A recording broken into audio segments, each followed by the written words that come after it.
Mr. President, do you think that the charges against Trump are politically motivated? No comment. Well, of course he's not going to comment on that. Why would he? That would be the dumbest thing that he could do if he did. Welcome back to the program. Dana Loesch here with you. You can listen coast to coast all around the country from sea to shining sea. You can also listen by streaming it, or you can watch the simulcast of the nationally syndicated radio program all over YouTube and Facebook or channel 347 Direct TV. And a quick note, I have no idea. I was reading a headline. I think it involved Senator Mike Lee. And so I had Senator in my head. And I called Congressman Dan Crenshaw, who's going to be joining us in a second, Senator Crenshaw. And as I said it, as it came out of my mouth, it was one of those things where I couldn't catch the words and bring them back in.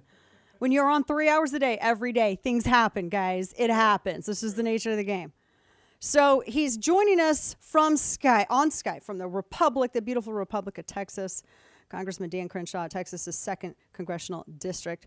Good to see you, sir. I just wanted to get your kind of initial response. This has been the weirdest news week that I have seen in quite some time, particularly yesterday evening. But I just kind of wanted to get your thoughts on this whole indictment thing. I mean, do you think, separate from anybody's perspective on the former president, do you think that what Alvin Bragg is doing is giving any kind of reason to anybody to trust in the system of law and order in this country?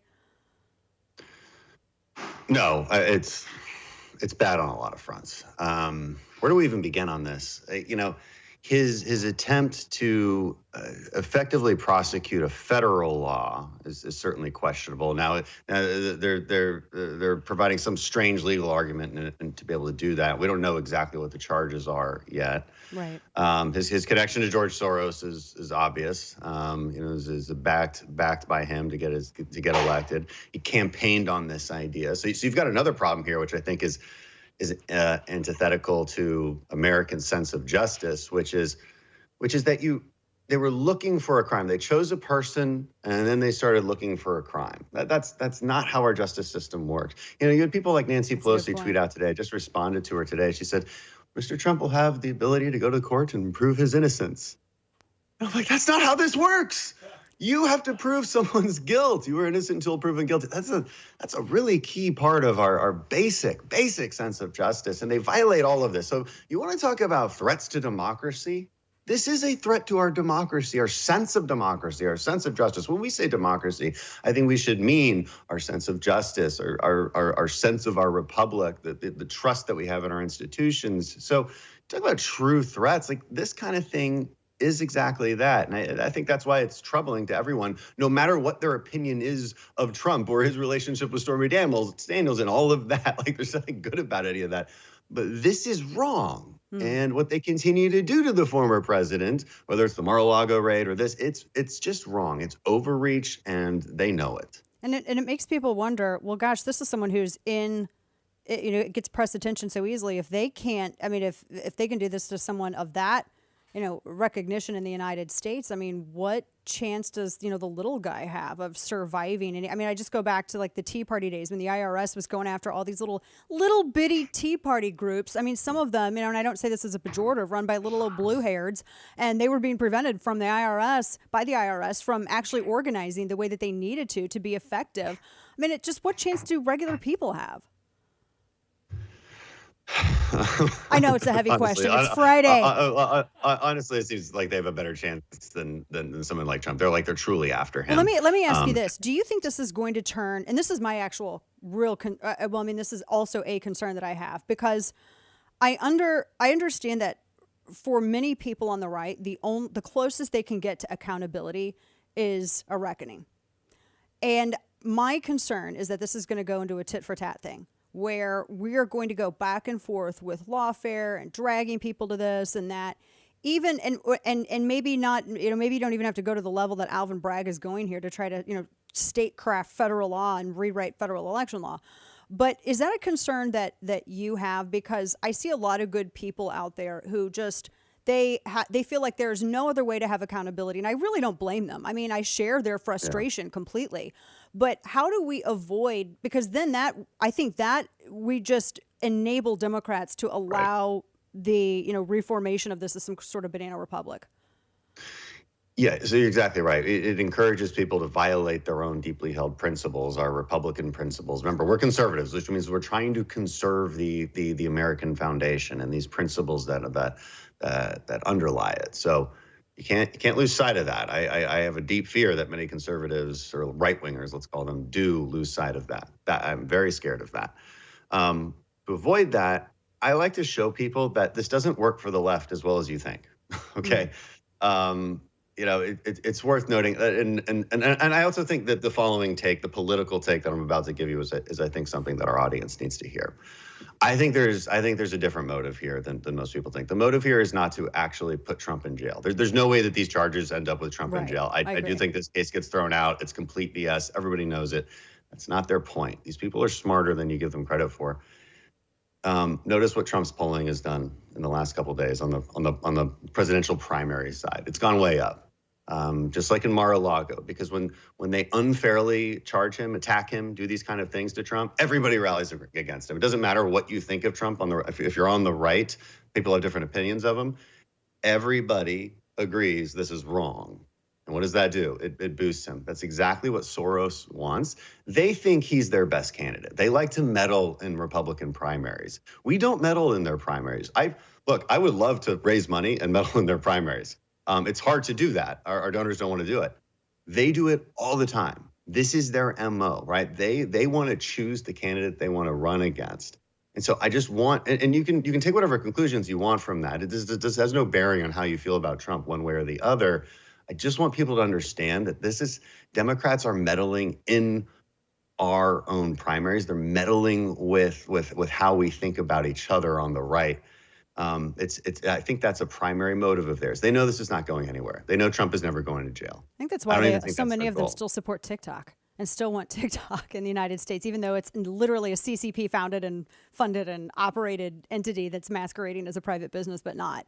That kind of explains it. I want to move to the border because you have actually been working on legislation targeting the cartels. Looking at, this situation, we had the headline earlier of, I think it was 40 illegal entrants coming from Central and South America, going into Mexico on their way to the United States that were being detained in one of these, detention centers somewhere in Mexico. It caught fire during a protest by some of the inmates. 40 people burned to death. Mexico is saying that it's the fault of the United States, which they're not wrong, because these are Biden's policies that are, it's like a beacon drawing everyone here. And then the cartels are making so much money off of it. I was talking to one of your colleagues, also from Texas, Chip Roy. He was saying that really China's involvement in the cartel business has been reduced to the point of they're kind of bit players with opioids and everything else, because the cartels wanted to make more money. So they kind of worked China out of it. Now they control all the components. They're the ones who put it all together. I mean, it's a very sophisticated operation is what he and others have been saying, to where that's really, I think, underappreciated by press and by a lot of Americans. I wanted to kind of get your assessment on that before we get into how to deal with it.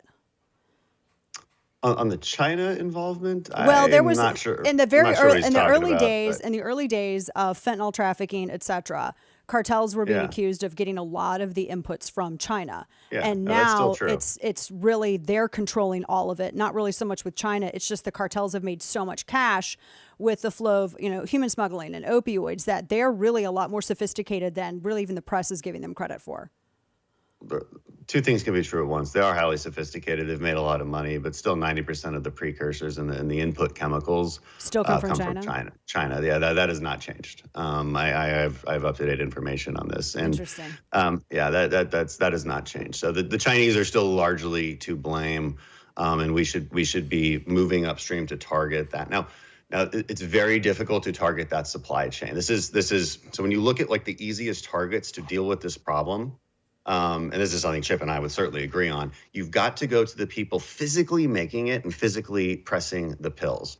That's just easier because now we're going into a comfort zone when it comes to our intelligence and military capabilities. Because now we're just targeting networks, right? Just like we've been doing for the last 20 years with counterterrorism. This is something we can do. We need the Mexicans to get on board. This is why I've been pressing so hard for an AUMF that would just simply authorize the president military force. That doesn't mean dropping bombs in Mexico. What it means is we can do intelligence collection. We can work by, with, and through the Mexican military. Most importantly than anything, to be honest, it sends a very clear message to the Sinaloa and Jalisco cartels that you guys have reached a red line, and it's in your best interest if you just stop producing fentanyl right now. That's what I really want. And that's my pitch to Democrats. I'm like, get on this bill. Even if Biden won't act on it, it actually doesn't matter. This is a message to the cartels that says we are so serious that we are ready to act.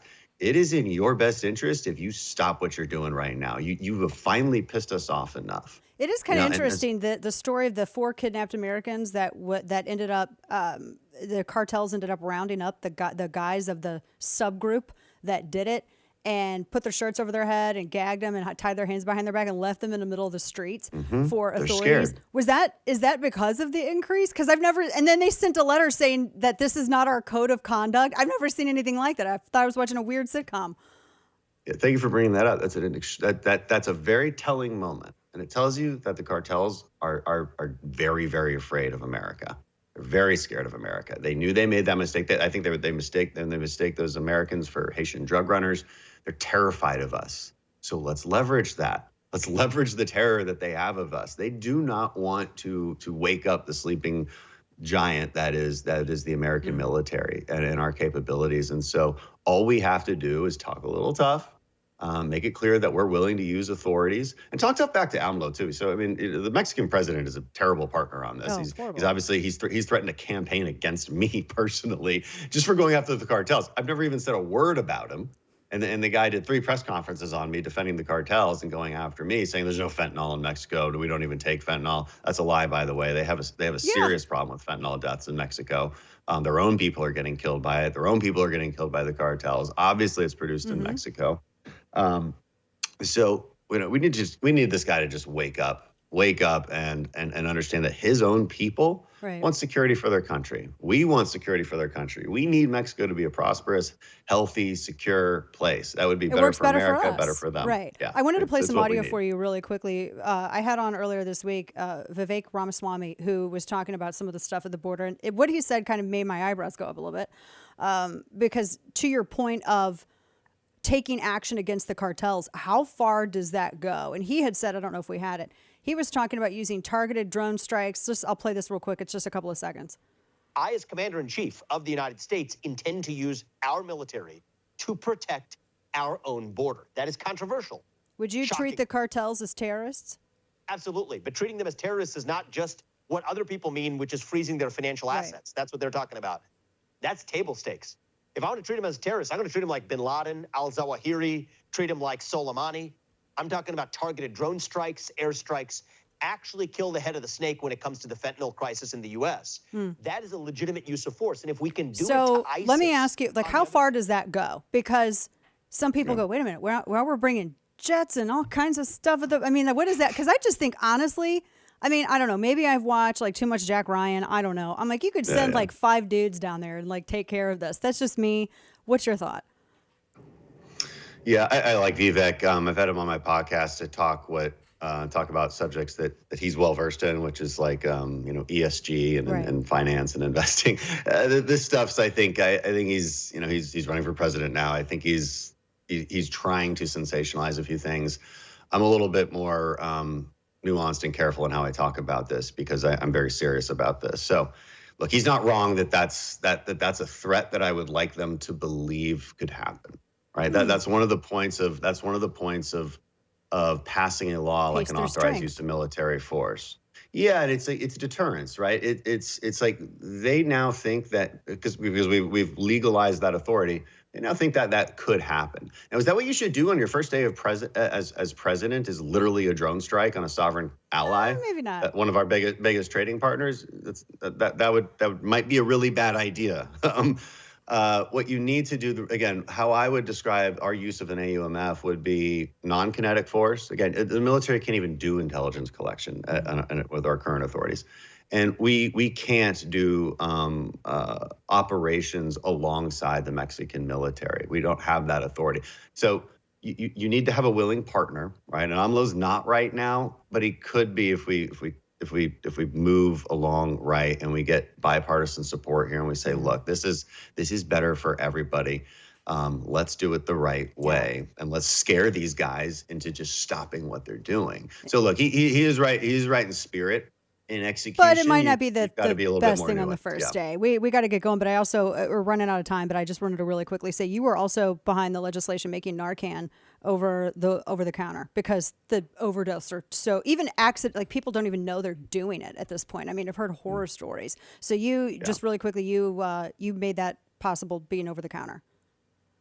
Yeah, well, the FDA, I'm not going to take credit for it, Right. but we absolutely pushed the FDA to do that. They did it, and look, credit where credit is due. Thank you to the FDA for doing that. And They and move fast. parents That's everywhere- unusual. That's a very unusual. Don't get me started on all the other Right. problems with the FDA. and We what have they to get could be going, doing though. for Americans. Right. Congressman But Dan yeah, Crenshaw. now parents should know that they can buy Narcan, and I think you should have it at home. Yeah. Well, I mean, it's scary. These are the times in which we live. This is what happens with an open border. Congressman Dan Crenshaw from the Republic of Texas. Thank you so much. Good to talk with you.